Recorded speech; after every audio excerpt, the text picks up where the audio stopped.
이 시간은 마태복음 강의 제51강입니다. 오늘은 죄를 용서할 권세를 가지신 그리스도라는 제목으로 하나님의 거룩한 말씀을 증거하겠습니다. 이제까지 우리는 예수님께서 하나님으로서 가지신 신적 권세에 대해서 살펴보았습니다. 예수님은 그분께서 지으신 모든 피조물에 대해서 무한한 권세를 가진 분입니다. 그러므로 이 세상에 존재하고 있는 모든 피조물은 그분의 명령 앞에서 잠잠히 복종할 수밖에 없는 것이죠. 아무리 사나운 자라 할지라도 예수님 앞에서는 감히 저항할 수가 없습니다. 예수님은 인간이 이길 수 없는 질병과 또한 강력한 자연현상과 그리고 세상에서 가장 강한 악령들을 굴복시키셨습니다. 이렇게 하여서 예수님께서는 당신의 이 하나님 되심, 이 신성을 밝히 드러내셨고 우리가 그분을 우리의 구주요 하나님으로 믿어야 함을 선포하신 것입니다. 자, 그리고 마태는 여기에서 그치지 아니하고 예수님의 이 신성의 영광을 계속해서 우리에게 드러내 보이고 있습니다. 오늘 본문에 드러나 있는 예수님의 신적 권세는 죄를 용서할 수 있는 권세입니다. 자, 여러분, 우리는 이 세상의 모든 죄가 다름 아닌 하나님께 지은 죄임을 정확히 알고 있어야 합니다.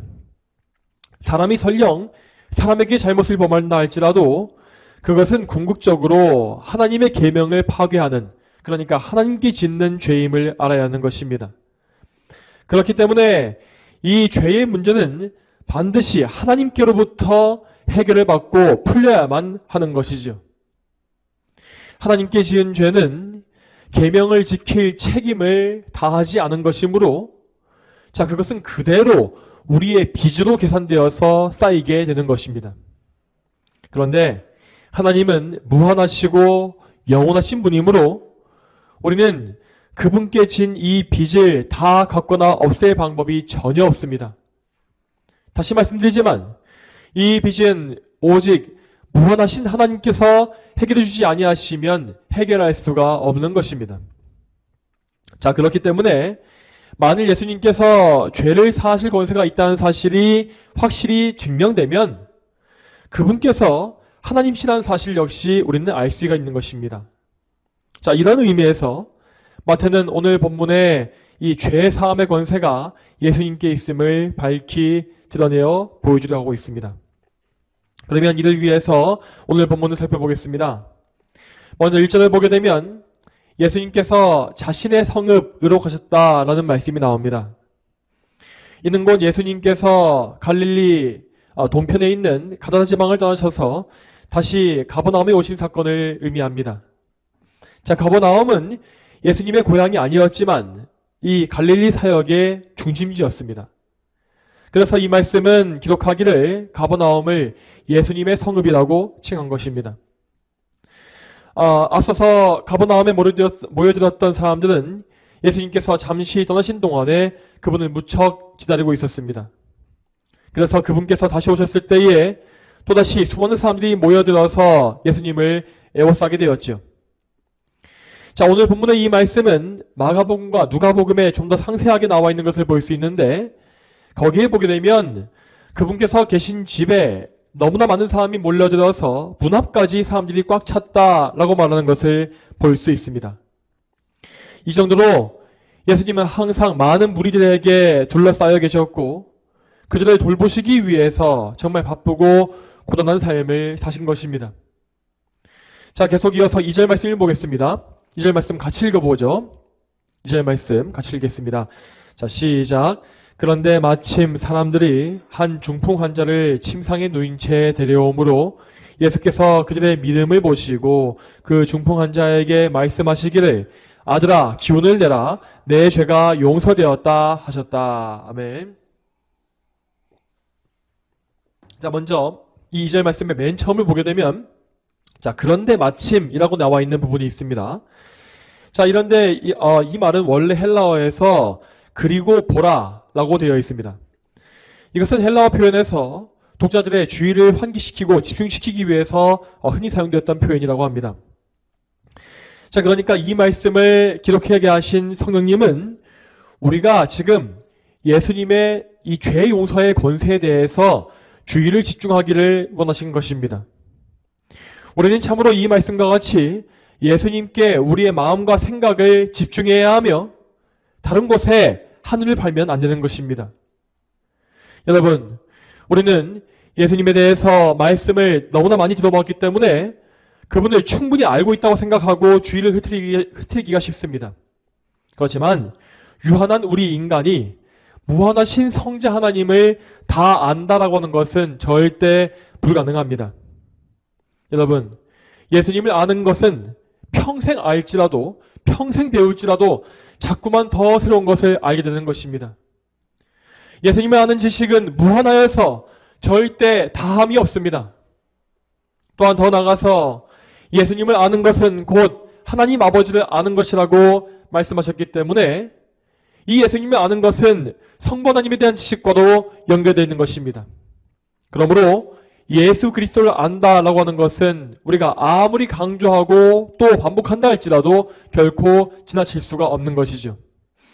자, 그러므로 우리는 예수님을 알게 하시는, 예수님을 계시하시는 이 성령님의 사역에 항상 의지하는 가운데에서 예수님에 대한 이 말씀에 우리 마음과 생각을 집중해야 할 것입니다. 자, 이 말씀을 보게 되면 어떤 사람들이 중풍 환자 한 사람을 침상에 누인 채 예수님께 데려왔다는 것이 나와 있습니다. 다른 복음서를 보게 되면 이 사건을 좀 더 자세하게 묘사하고 있는데 이 사람들은 군중들 때문에 예수님께 갈 수가 없어서 지붕으로 피해서 올라갔다라고 되어 있습니다.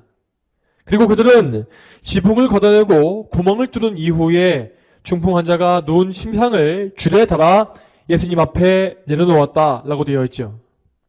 그런데 마태는 이런 극적인 묘사를 최대한 절제한 채로 예수님의 말씀만을 강조해서 표현한 것입니다. 마태가 이런 방식을 취하고 있는 이유는 예수님의 신적 권세를 더 명확히 강조해서 표현하고자 하는 그런 목적이 있었기 때문입니다. 자, 그러나 우리는 이 마태, 마가, 누가복음 전체를 다 통틀어 보면서 이 사람에게 믿음이 있었다라는 사실을 알 수가 있습니다. 이 사람들이 서로 어떤 관계에 있는지는 우리는 알 수 없습니다. 그러나 중풍 환자는 그를 메고 온 이 사람들에게 사랑을 받고 있었고 이 사람들은 이 환자를 고칠 능력이 예수님께만 있다는 사실을 굳게 믿고 있었습니다. 그래서 그들 모두는 그 예수님 앞에 나가기 위해서 정말 간절하게 몸부림을 치고 있는 것입니다. 그들은 어떻게든 예수님께 나아가기 위하여 지혜를 짜내었고 하나님께서 주시는 지혜를 얻었으며 그 지혜를 통해 모든 장애물을 넘어서 주님 앞에까지 당도했습니다. 여러분, 지금 이 사람들의 자세에서 우리는 무엇을 배워야 하겠습니까? 우리는 우리가 주님께 나아가는 자세, 곧 기도의 자세에 대해서 배워야 할 것입니다. 물론 이 본문 말씀에는 이 사람들이 했던 기도의 말이 전혀 나오지 않습니다. 그렇지만 그들은 어떻게 해서든 예수님께 가까이 가기 위하여서 정말 간절한 마음을 가지고 있었습니다. 말하자면 그들은 예수님께만 소망을 품고서 그 소망이 예수님 앞에 상달되게끔 간절히 매달린 것이라 할 수 있겠습니다.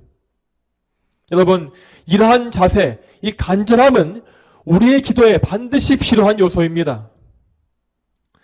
성경 말씀 전체를 잘 보게 되면 하나님은 분명히 우리의 기도에서 간절함을 요구하시는 것을 알 수 있습니다. 간절함은 마치 우리 기도의 추진력과도 같은 것입니다. 물론 하나님께서 우리가 다 할 수 없게 멀리 떨어져 계신 것은 아니지만 그럼에도 우리는 우리의 기도가 하나님께 상달되기를 바라는 그 간절한 마음을 가지고서 정말 절박하게 매달리며 기도해야 한다는 것입니다. 여러분, 잘 생각해 보시기 바랍니다.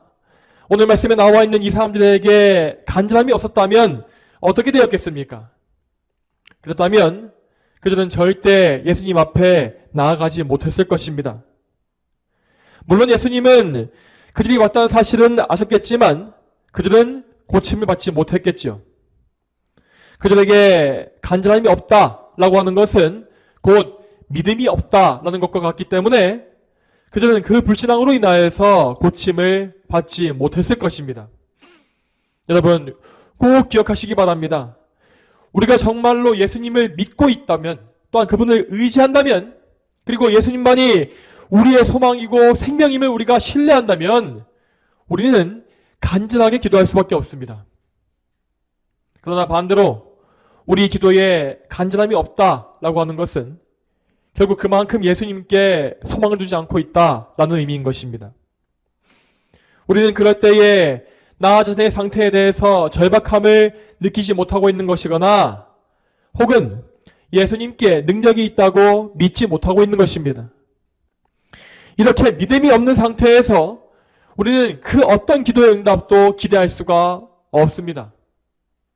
자, 그러므로 기도의 응답받기를 원하시는 분들은 오늘 이 말씀에 나와 있는 인물들의 믿음과 간절함을 잘 보시기 바랍니다. 그리고 여러분에게도 이러한 믿음을 달라고 성령님께 반드시 간구하십시오. 우리의 마음에 열심을 보여주시는 분은 오직 성령님이십니다. 그분께 구하지 아니하면 우리는 참된 열심과 간절함을 절대 얻을 수가 없습니다. 우리 모두가 이 성령님께 의지하여서 정말 간절한 마음으로 예수님께 나아가는 사람들이 다 될 수 있기를 소망합니다. 계속해서 말씀 읽어보겠습니다. 2절 말씀의 중간 부분을 보시면 우리는 예수님께서 그들의 믿음을 보셨다라는 표현을 볼 수가 있습니다. 이 말씀과 같이 예수님은 우리 사람의 마음을 훤히 다 보고 계시고 아시는 분입니다. 믿음이라고 하는 것은 눈에 드러나 보이는 것은 아니지만 예수님께서는 사람의 마음속 상태를 다 아시기 때문에 그 사람에게 믿음이 있는지 없는지를 모두 알고 계시는 것이죠. 자, 오늘 말씀에서 예수님께 나온 이 사람들에게는 분명한 믿음이 있었습니다. 특히 우리는 이 중풍 환자에게도 믿음이 있었다는 사실을 알아야겠습니다. 만일 그를 데려온 사람들에게 믿음이 있었다 할지라도 정작 치료받아야 할 이 중풍 환자에게 불신앙이 가득했다고 한다면 예수님은 먼저 그 사실을 지적하셨을 것입니다. 그렇지만 예수님은 이 환자의 마음속에서 분명한 참된 믿음을 보신 것입니다. 이 사람은 온몸이 중풍으로 인해서 마비되어 있었기 때문에 자기 신앙을 자기 입으로 전혀 고백하지 못했습니다. 어쩌면 그는 눈을 돌려서 예수님을 쳐다보는 것조차 제대로 하기가 어려웠을 것입니다. 그럼에도 불구하고 예수님은 그의 마음을 아셨기 때문에 그 속에 있는 믿음을 보시고 그를 기뻐하신 것입니다. 자, 그런데 예수님은 여기에서 그의 병을 곧바로 고쳐주시지 않고 전혀 다른 말씀을 하고 계십니다. 이제 마지막 부분을 보겠습니다. 자, 그분을 말씀하시기를 아들아 기운을 내라 내 죄가 용서되었다 라고 하십니다. 자, 이 말씀에서 우리가 알 수 있는 사실은 이 환자가 자기의 죄를 자각했다라고 하는 사실입니다. 물론 우리는 이 사람의 이 병이 죄로 인해 받은 형벌인지 아니면 죄와 관계없이 얻은 병인지는 알 수 없습니다. 하지만 그는 예수님께 나오기 이전에 먼저 자기의 죄인됨을 알게 되었고 하나님께 감히 나아갈 수가 없는 자기의 부패함을 두려워했던 것입니다. 그리고 그는 그 병 중에서 예수님에 대한 소식을 들었을 때에 그분만이 참되신 하나님이시요 그리스도이심을 믿게 되었고 그래서 그분 앞에 나아가기를 간절히 원했던 것입니다. 그리고 마침내 그 믿음대로 그리스도 앞에 나왔을 때 그는 자기의 무능함과 죄악됨을 그분 앞에 마음속으로 아뢰었으며 그리스도의 능력에만 전적으로 의지한 것이죠. 여러분, 이렇게 그리스도께만 의지하는 이 믿음은 결코 사람에게서 나올 수가 없는 것입니다. 이 참된 믿음은 오직 믿음을 선물해 주시는 하나님께로부터만 나오는 것입니다. 자, 그러므로 한 사람이 그리스도를 믿고 의지한다라고 하는 것은 곧 그에게 하나님의 은혜가 임했다라고 하는 증거인 것입니다.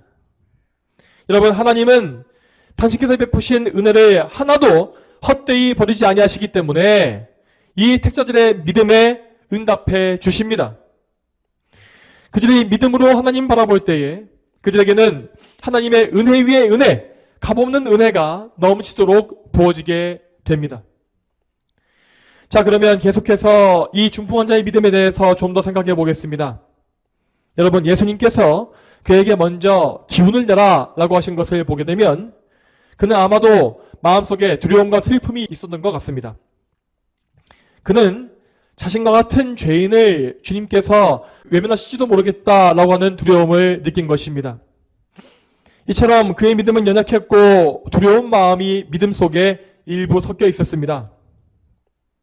그럼에도 예수님은 그의 두려움을 내쫓으시고 긍휼과 사랑의 마음을 선포하신 것입니다. 예수님께서 그를 책망하지 아니하시고 격려하신 이유가 무엇이겠습니까? 그것은 그의 믿음이 아직 어린 상태에 있었기 때문입니다. 예수님은 상한 갈대를 걷지 아니하시고 꺼져가는 심지를 끄지 아니하시는 온유한 분으로서 그의 마음을 알아주셨고 그를 격려하심으로 믿음을 북돋아 주신 것이죠. 이 환자의 믿음은 약했지만 분명 참된 믿음이었기 때문에 응답을 받았습니다. 자, 이와 같이 우리의 믿음이 마치 겨자씨와 같이 작은 믿음이라 할지라도 그 믿음이 참되다면 예수님은 그 참된 믿음에 응답하시고 은혜를 부어주십니다.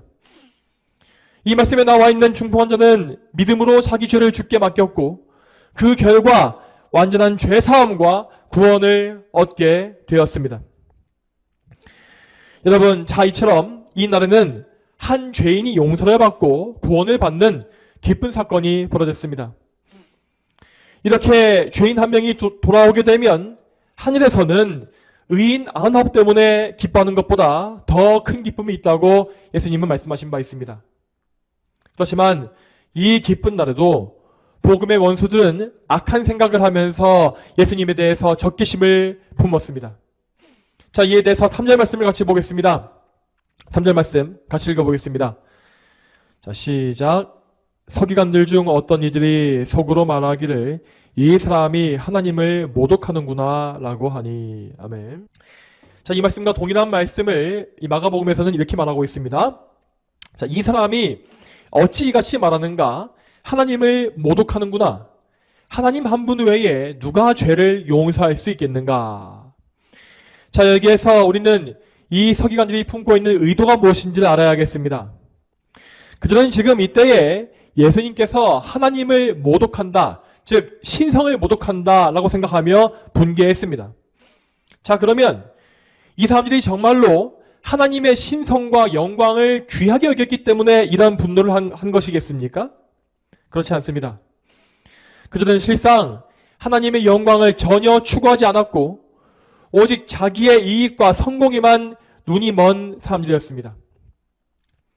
그러므로 이 사람들은 예수님께서 처음 등장하셨을 때에 자기의 세력에 속하지 않은 예수님을 경쟁자로 규정해놓고 시기한 것입니다. 또한 그들은 율법주의에 빠져서 사람의 공로를 추구했지만 예수님은 그들의 공로주의의 신앙을 철저히 거부하셨습니다. 그래서 이 서기관들은 자기에게 대항하고 있는 이 예수님을 어떻게든 제거하려고 했고 예수님의 약점을 잡기 위해서 항상 틈을 노렸습니다. 그래서 때마침 예수님께서 죄를 사한다라는 말씀을 하실 때에 그들은 그 꼬투리를 잡아서 예수님을 신성모독죄로 정죄하려고 하는 악한 마음을 품은 것입니다. 자, 여러분, 여기에서 이 서기관들의 상태를 잘 보시기 바랍니다. 그들은 이 가버나움에 사는 사람들이었기 때문에 이제까지 예수님의 모든 능력과 권위를 다 보아왔습니다.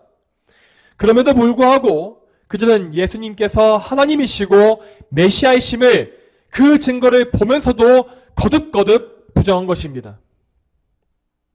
예수님께서 보여주신 모든 증거를 다 생각해 보자면 그들은 예수님을 믿지 않을래야 않을 수가 없었습니다. 그러나 예수님을 인정하게 되면 그들은 자기의 권력과 명예와 전통을 다 버려야 했죠. 그들은 자기의 보화, 즉 권력과 명예와 전통을 예수님보다 더 귀히 여겼기 때문에 의도적으로 그분을 부정해버리고 또 대적한 것입니다. 여러분, 이와 같이 믿음의 증거를 보면서도 의도적으로 하나님을 거부하는 것은 정말로 무서운 죄입니다. 이러한 자들은 자기 양심을 죽이고 파괴한 죄인이기 때문에 결국 그 양심이 완전히 굳어지고 죽는 형벌을 받게 되어 있습니다. 이렇게 심판을 받은 양심을 가리켜서 성경은 양심에 화인 맞았다라고 표현하는 것입니다. 여러분, 우리는 이러한 죄를 남의 이야기로 여기지 말고 이것을 나에게 적용하면서 정말 두려워하며 조심해야 합니다. 우리가 반드시 양심의 화인까지 맞는 정도의 심판을 받지 않는다 할지라도 우리도 역시 무서운 징계에 처할 수가 있는 것입니다. 만일 우리가 반복적으로 회개에 대한 말씀을 들으면서도 회개를 거절하거나 회개를 게을리하면 하나님은 반드시 우리에게서 회개의 기회를 잠시 거두어 가시고 굳은 마음을 주실 것입니다. 그렇게 되면 우리는 한동안 하나님과의 규절을 잃어버린 채로 많은 징계와 연단의 시간을 보낼 수밖에 없는 것이죠. 우리는 이러한 상태에 빠지기 전에 마음을 새롭게 하여서 속히 주님께 돌아가야 합니다. 우리 주님은 겸손히 회개한 사람들을 기뻐하시며 반대로 회개하지 아니하는 교만한 사람들을 불쾌하게 여기십니다. 이러한 사실을 분명히 인식하시면서 영적으로 깨어 항상 회개하기를 기뻐하시는 여러분 되시길 바랍니다. 계속해서 말씀을 보겠습니다. 자, 그 당시의 정치적 상황을 생각해 보자면 이때 예수님은 상당히 공경에 빠지신 것입니다. 서기관들은 당대의 엘리트 계층으로서 신성모독의 죄를 고소하고 처리할 수 있는 권력을 가지고 있었기 때문입니다. 또한 이 사람들은 지금 이것을 밖으로 표출하지 아니하고 마음속으로만 생각한 것이기 때문에 예수님께서 그것을 미처 대응하지 못하게끔 몰래 그것을 처리하여서 고소할 수도 있었습니다. 그러나 예수님은 이 악인들의 어리석은 계획에 절대 넘어가지 아니하십니다. 그는 창조주이신 하나님이시기 때문에 사람의 모든 생각을 아시며 또한 그들을 이미 판결하신 심판주이십니다. 그래서 예수님은 서기관들을 책망하시면서 그들이 어찌하여 악한 것을 생각하느냐라고 책망하십니다. 이 사람들은 지금 이 불쌍한 죄인의 상태에는 아무런 관심이 없었고 오직 예수님을 대적하는 그 일에만 눈이 멀어 있었던 것입니다. 그러므로 예수님은 말씀하시기를 너희가 어찌하여 라고 하신 것입니다. 그들은 이스라엘의 영적 선생으로서 마땅히 자기에 속한 백성들을 불쌍히 여겨야 했습니다. 하지만 그들은 자기의 선생이라고 하는 영적 소명에 대해서 완전히 무책임했습니다. 이에 예수님은 그들의 그 악한 마음과 무책임함을 수치스럽게 하시기 위해서 그들과 거룩한 논쟁을 시작하십니다. 이에 대해서 계속해서 5절과 6절 말씀을 같이 읽어보겠습니다. 오늘 본문의 5절과 6절 말씀 같이 읽어보겠습니다. 읽겠습니다. 시작. 내 죄가 용서되었다 라고 말하는 것과 일어나서 걸어가라 라고 말하는 것 중에서 어느 것이 더 쉽겠느냐. 그러나 인자가 땅에서 죄를 용서하는 권세를 가지고 있음을 너희가 알도록 하겠다. 그런 후 예수께서 그 중풍 환자에게 말씀하시기를 일어나서 내 침상을 들고 내 집으로 가라 하시니. 아멘. 여러분, 여기에서 5절에 나와 있는 질문은 아주 단순한 사실을 보여주고 있습니다. 여러분, 내 죄가 용서되었다 라고 말하는 것과 일어나서 걸어가라 라고 말하는 것 중에서 어느 것이 더 쉽겠습니까? 당연히 뒤에 나와 있는 일어나서 걸어가라 라고 하는 말이 더 쉬운 말입니다. 자, 왜 그렇습니까? 자, 왜냐하면 만일 누군가가 이런 말을 한다 할지라도 그 말은 신성모독이 되지 않기 때문입니다. 그 말을 듣는 사람들은 그냥 저 사람이 헛소리를 하고 있구나 라고 생각하고 그냥 넘길 것입니다. 하지만 반대로 내 죄가 용서되었다 라고 하는 말은 사람으로서는 절대 할 수가 없는 매우 어려운 말입니다. 왜냐하면 죄를 용서할 권세가 오직 하나님께만 있기 때문이죠. 당연히 누군가가 이런 말을 함부로 한다면 그는 즉시 하나님을 모독한 신성모독의 죄로서 처벌을 받을 것입니다. 그리고 또 이어서 예수님은 이렇게 말씀하십니다. 그러나 인자가 땅에서 죄를 용서하는 권세를 가지고 있음을 너희가 알도록 하겠다. 아멘. 자, 여기까지 예수님께서 하신 말씀을 종합해서 그분이 지금 말씀하시는 바가 무엇인지를 생각해 보겠습니다. 여러분, 예수님은 지금 이렇게 말씀하시는 것과 같습니다. 자, 너희는 지금 내가 죄를 용서할 수 있는 권세를 가지고 있음을 믿지 않는구나. 그러면 내가 죄를 용서한다라는 말보다 좀 더 쉬운 말을 해보겠다. 나는 지금 이 중풍 환자에게 일어나서 걸어가라 라고 말할 것이고, 그러면 이 사람은 즉시 일어나서 걸을 것이다. 너희가 아는 바와 같이 중풍 환자를 즉시 낫게 할 수 있는 권세는 오직 하나님께만 있기 때문에 너희가 이 증거를 본다면 나에게 죄를 용서할 권세 역시 있다는 사실을 믿어야 할 것이다. 여러분, 물론 예수님은 이 악한 서기관들에게 증거를 보여주지 아니하시고 무시하실 수도 있었습니다. 그럼에도 불구하고 예수님께서 그들에게 굳이 대응하신 이유가 무엇이겠습니까? 자, 먼저 그분은 자기를 과시하거나 높이기 위해서 이런 행동을 하신 것이 아닙니다. 예수님은 죄를 사하시는 하나님의 영광이 모욕받는 것을 원치 않으셨기 때문에 하나님의 영광을 위하여서 그분의 권세를 증명하신 것입니다. 또한 여기에 더해서 예수님은 우리를 위해서 이 권세를 증명하셨습니다. 예수님은 지금 저와 여러분을 향해서 그분을 구주로 믿게 하시기 위해서 당신의 죄 용서의 권세를 증명해 보여주신 것입니다. 자, 그런데 우리는 6절의 말씀 속에서 조금 독특한 표현을 또 볼 수가 있습니다. 예수님은 여기서 말씀하시기를 인자가 땅에서 죄를 용서하는 권세가 있다라고 하고 계십니다. 이 땅에서라고 하는 말은 이 세상에서라는 의미와 같습니다. 여러분, 그러면 예수님께서 굳이 이 표현을 덧붙이신 이유가 무엇이겠습니까? 자, 그것은 이 땅에 있는, 이 세상에 있는 마귀의 권세와 연관되어 있습니다. 마귀는 이 땅에 있는 죄의 권세를 이용하여서 죄인들을 지배하고 있는 지배자입니다. 그는 죄에 얽매여 있는 죄인들을 압제하면서 이 땅의 임금으로 행세하고 있습니다. 그러므로 예수님께서 땅에서 죄를 용서하실 권세가 있다라고 하는 이 말씀은 곧 이 땅에서 마귀가 소유하고 있는 이 권세를 빼앗으실 것임을 보여주고 있는 것입니다.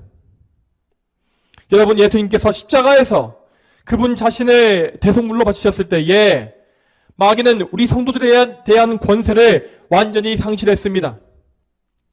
이제 성도들을 얽매고 있던 죄의 권세는 붕괴되었으므로 마귀는 더 이상 그 죄의 권세를 이용해서 성도들을 압제할 수 있는 권한이 없는 것입니다. 그러므로 우리는 지난주에 이어서 또다시 한번 마귀의 권세를 무너뜨리신 예수 그리스도를 믿고 바라봐야 합니다.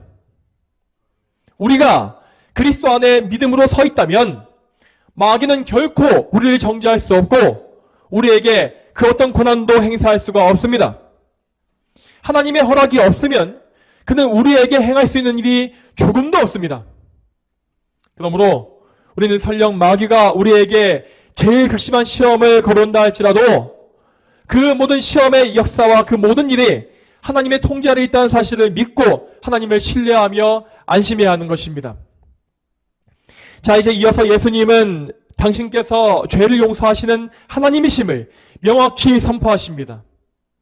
그분은 당신의 신성을 증거하기 위해서 그 중풍 환자에게 명령하십니다. 일어나서 내 침상을 들고 내 집으로 가라. 이 명령이 떨어졌을 때에 이 사람을 억누르고 있던 이 무거운 질병의 권세는 즉시 떠나갔습니다. 이미 그는 앞서서 죄의 용서를 받았고 또한 인간의 범죄에서 나와 있던 이 질병에서도 자유를 얻은 것입니다. 여러분, 이 환자는 예수님의 명령대로 일어나서 자기 침상을 들고 집으로 걸어갔다고 하였습니다. 바로 방금 전까지 그는 타인의 도움에 의지하지 아니하면 예수님께 나올 수가 없는 무기력한 환자였습니다. 그러나 이제 그는 예수님의 능력으로서 영적, 육적으로 완전한 자유를 얻은 것입니다. 그는 죄에서 구원받아 하나님의 자녀가 되었고 또한 그 육신을 억누르고 있던 질병에서도 노임받아 건강을 회복했습니다. 자, 이와 같이 죄는 사람을 죽음과 멸망에 빠뜨리지만 예수님은 사람을 생명과 구원으로 인도하시는 구원자이십니다. 이 사실을 믿으시기 바랍니다. 그러면 이제 본문의 마지막 절인 8절을 보겠습니다. 8절 말씀 같이 읽어보겠습니다. 읽겠습니다. 시작. 무리들이 보고 두려워하며 이런 권세를 사람들에게 주신 하나님께 영광을 돌렸다. 아멘. 여러분, 예수님은 앞서 말한 바와 같이 수많은 무리가 보고 있는 가운데에서 이 기적을 행하신 것입니다. 그분께서는 권위 있는 말씀으로 서기관들을 부끄럽게 하셨고, 또한 한 사람의 죄인을 구원하여 그의 육과 영의 완전한 자유를 주신 것입니다. 이 사건을 목도한 사람들은 예수님의 능력과 권세에 압도되어서 두려움을 느꼈다고 하였습니다. 자, 그러면 그들은 즉시 예수님을 그리스도로 믿고 그분을 따르게 되었겠습니까? 그렇지 않습니다. 그들은 그 놀라운 일을 직접 보았음에도 불구하고 예수님을 여전히 믿지 않고 있습니다. 자, 우리가 생각하기에 이렇게 놀라운 기적을 직접 보았다면 예수님을 믿는 것이 당연할 것이라고 보이지 않습니까? 여러분, 그렇지만 죄인의 무기력함과 무능함은 절대 그 정도가 아닙니다. 죄인은 자기 눈으로 아무리 놀라운 증거를 본다 할지라도 절대 자기 의지로 예수님을 믿을 수 없습니다. 믿음은 오직 성령께서 하나님의 선택에 의해서 부어주시는 선물이기 때문에 죄인은 그 어떤 경우에도 자기 스스로는 예수님께 갈 수가 없는 것입니다. 물론 이 무리 중에서 성령님의 은혜를 받아서 믿음을 선물 받은 사람이 있었을 수도 있습니다. 하지만 그들 중 대부분은 여전히 타락하고 부패한 원래 상태에 남아 있었습니다. 그들은 지금 예수님을 하나님으로 본 것이 아니라 단지 능력 있는 사람, 선지자라고 생각했습니다. 그래서 그들은 말하기를 이런 권세를 사람들에게 주신 하나님께 영광을 돌렸다라고 한 것입니다. 즉, 그들은 예수님을 단지 많은 사람 중에 한 명으로 보았기 때문에 사람이 이런 능력을 행할 수 있다는 사실에 놀란 것이죠. 자, 물론 이들은 유대인이었으므로 이 일에 대해서 하나님께 영광을 돌리긴 했습니다. 하지만 그들은 하나님께서 어떤 분이신지를 전혀 몰랐기 때문에 하나님께 영광을 돌린 것이 아니게 된 것입니다. 그들은 하나님께서 삼위일체로 계신 분임을 몰랐으므로 하나님을 단일신으로 믿은 것이고 예수님께서 성자 하나님이심을 역시 전혀 인정할 수 없었습니다. 여러분, 이와 같이 삼위일체 하나님에 대해서 바른 지식을 가지고 있지 않게 되면 우리는 하나님께 영광을 돌릴 수 없습니다. 아무리 우리가 입으로는 하나님께 영광 돌린다 말할지라도 그 영광은 실제로는 하나님께 돌아갈 수가 없고 정작 우리가 상상하고 있는 어떤 우상에 바쳐지고 있는 것입니다. 그러므로 우리는 항상 우리가 믿고 있는 바 하나님이 어떤 분이신지를 정확히 알아야 하고 평생에 그분을 더 풍성하게, 더 정확하게 알기 위해서 힘써야 합니다. 우리가 믿는 하나님은 삼위일체로 거하시는 하나님이십니다. 유일하신 하나님은 성부, 성자, 성령의 삼위가 계시고 그 세 분께서는 한 신성을 가지신 동등한 하나님이십니다. 그리고 우리는 이 삼위일체 하나님과 올바른 관계를 맺기 위하여서 반드시 삼위 중에 먼저 성자 하나님을 알고 믿어야 합니다. 왜냐하면 성자 예수 그리스도께서는 우리를 위해 주어진 유일한 구원의 길이시요 중보자이시기 때문입니다. 그 중보자 성자 예수님께서는 우리 죄를 용서하심으로 하나님과 우리 사이를 화목하게 하시는 분입니다. 우리는 오직 예수님이 주시는 죄 용서의 은혜를 통해서만 하나님의 공의로운 진노에서 벗어날 수가 있고 성부 하나님을 우리의 아버지로 부를 수가 있는 것이죠. 그러므로 여러분, 오늘 본문을 통하여서 우리는 예수님께서 죄를 사하시는 분임을 반드시 믿어야 하겠습니다. 오늘 본문에서 예수님은 분명히 말씀하시기를 인자가 땅에서 죄를 용서하는 권세를 가지고 있다라고 선포하셨습니다. 그분은 이 땅에 사시는 동안에도 죄를 용서할 권세를 가지고 계셨고 지금도 하늘에서 그 죄 용서의 권세를 수행하고 계십니다. 예수님께서 용서하시는 죄는 영원히 사해질 것입니다. 하지만 반대로 예수님께서 용서하지 아니하시는 죄는 영원히 남아있을 것입니다. 우리는 이 사실을 믿고 예수님의 신적 권세에 전적으로 의지해야 합니다. 여러분, 예수님은 이 죄사함의 권세를 결코 아무 근거 없이 행하시는 분이 아닙니다. 그분은 하나님이시지만 결코 불의한 방법으로 우리의 죄를 덮어놓고 간과하신 것이 아닙니다. 예수님은 우리의 죄를 공의로운 방법으로 해결하시기 위하여 친히 우리의 모든 죄를 전가받으시는 방법을 택하셨습니다. 예수님은 기꺼이 우리의 이 사악한 죄를 모두 가져가시어서 그 죄의 대가를 치르셨고, 반대로 우리에게는 그분의 의를 전가시켜 주셔서 우리가 하나님 앞에 무죄하고 의로운 자로 여김받게 하셨습니다. 그리고 이 모든 일은 예수 그리스도의 십자가에서 완성된 것입니다. 예수님은 당신께서 수고하여 이루신 이 십자가의 희생의 공로를 근거로 하여서 우리의 죄를 용서하시는 이 놀라운 권세를 행하시고 계시는 것이죠. 그러므로 그분의 권세를 부정하거나 반대할 수 있는 사람은 그런 자는 아무도 없습니다. 먼저 우리의 원수 마귀는 우리를 정말 미워하고 하나님을 대적하는 자입니다. 그러나 그럼에도 불구하고 그 마귀는 예수님의 죄사하심의 이 공로, 이 근거를 부정할 수가 없습니다. 왜냐하면 그리스도께서는 정말로 우리의 모든 죄를 한 개도 남김없이 다 처리해 주셨기 때문이죠. 또한 심판주이신 하나님 역시 더 이상 우리에게 진노하거나 죄의 빚을 청구하지 아니하십니다. 왜냐하면 예수님은 정말로 하나님의 공의를 다 만족시키셨고 죄에 대한 하나님의 불타는 진노를 완전히 누그러뜨리셨기 때문입니다. 그러므로 그리스도를 믿는 자에게는 결코 다시는 정죄함이 없으며 다시는 진노도 없고 형벌도 없고 지옥의 심판도 없습니다. 믿음으로 그리스도에 연합한 사람은 하나님의 자녀가 되어서 아버지의 무한한 사랑을 받으며 그리스도를 닮아가는 거룩한 삶으로 이끌려 가게 되어 있습니다. 여러분, 혹 여러분께서 여전히 이 죄 용서의 은혜를 얻지 못한 채 방황하고 두려워하고 계신다면 여러분 다시금 복음의 기초로 돌아가셔야 합니다. 오늘 들으신 이 말씀에 바로 그 복음의 기초가 있습니다. 여러분, 오늘 본문에 나와 있는 이 중풍 환자를 다시 한번 보시기 바랍니다. 성령님은 이 환자를 통하여서 우리 죄인들의 영적 상태가 무엇인지를 밝히 보여주고 계십니다. 이뿐만 아니라 복음서에 나와 있는 병자들의 이야기에는 모두 영적 의미가 다 담겨 있습니다. 중풍 환자에 대한 말씀은 죄인들이 마치 중풍 환자와 같이 영적 감각이 없고 마비된 상태임을 보여주고 있고, 또한 눈먼 자와 귀멍은 자에 대한 말씀은 죄인들의 영적 눈과 귀가 닫혔음을 보여주고 있습니다.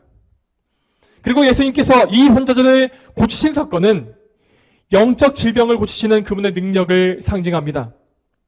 여러분, 예수님은 단지 우리 몸의 질병만 고치시는 분이 아닙니다. 그분은 몸의 질병보다 더 심각하고 더 근본적인 영적 질병을 완전히 고치시는 하나님이십니다. 여러분, 이 세상의 모든 죄인들은 이 말씀에 나와 있는 중풍 환자와 같습니다. 죄인들은 영적으로 완전히 마비되어 있으므로 참되신 하나님을 전혀 감각하지 못합니다. 물론 그들에게도 여전히 영혼이 있기 때문에 그들은 나름대로 영적 감각을 통해서 하나님을 찾으려고 하지만 그들은 절대로 삼위일체 하나님께 닿을 수가 없는 것입니다. 그들은 모두 영적인 중풍 환자로서 하나님에 대해서 완전히 무감각하고 무능한 소망 없는 죄인에 불과합니다. 그렇지만 우리 예수님은 이렇게 소망 없는 죄인들을 능히 살리시는 분입니다. 여러분은 이 복음을 믿으셔야 하고 예수 그리스도의 권세와 능력을 분명히 믿어야 합니다. 여러분이 지금 아무리 소망이 없고 무력한 상태에 있다 할지라도 그리스도께서는 여러분을 건지시고 고치시고 살리실 수 있습니다. 여러분, 예수님은 여러분을 구해주고자 하시는 긍휼하심을 가진 분이시고 또한 여러분에게 부어주실 수 있는 구원의 공로 역시 가지고 계신 분입니다. 또한 실제로 여러분을 구원해서 하나님의 자녀로 삼으실 수 있는 권세와 능력 역시 예수님께 다 있습니다. 이 사실을 믿으십시오. 그리고 그리스도를 믿음으로 새 사람이 되어서 죄와 사망의 자리에서 즉시 일어나십시오. 이 말씀을 들으시는 모든 분들이 예수 그리스도를 진정으로 믿어서 죄를 사하시는 그분의 권세를 실제로 체험하게 되기를 주님의 이름으로 축복합니다. 다 함께 기도하겠습니다. 하나님 아버지, 오늘도 저희는 마태복음의 말씀을 통하여서 죄인의 모든 죄를 사하시는 예수 그리스도의 권세를 보게 되었습니다. 예수님께서 죄를 사하신다라고 하는 것은 참으로 우리의 복음이고 정말로 우리에게 소망을 주는 생명의 말씀임을 저희가 믿습니다. 하나님, 저희가 정말 많은 죄와 숱한 허물에 빠져있다 할지라도 예수님은 우리의 죄의 무게와 그 수에 절대 구애받지 아니하시고 모든 것을 사하실 수 있는 분임을 저희는 믿사옵니다.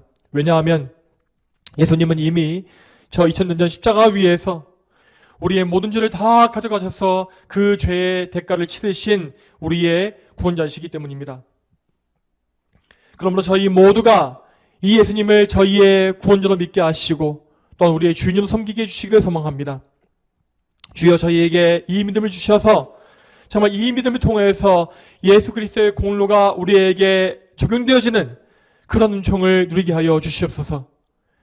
우리 가운데 그 누구도 두려움과 불신앙에 빠져있지 않게 하시고 정말 예수 그리스도를 굳게 신뢰하는 그 믿음을 선물 받아서 정말 예수님께 나아가 죄사함 받고 고침받는 그런 은총을 누리게 해주시기를 간절히 소망합니다. 모든 것에 감사드리오며 이 모든 말씀 예수 그리스도의 이름으로 기도 올립니다. 아멘.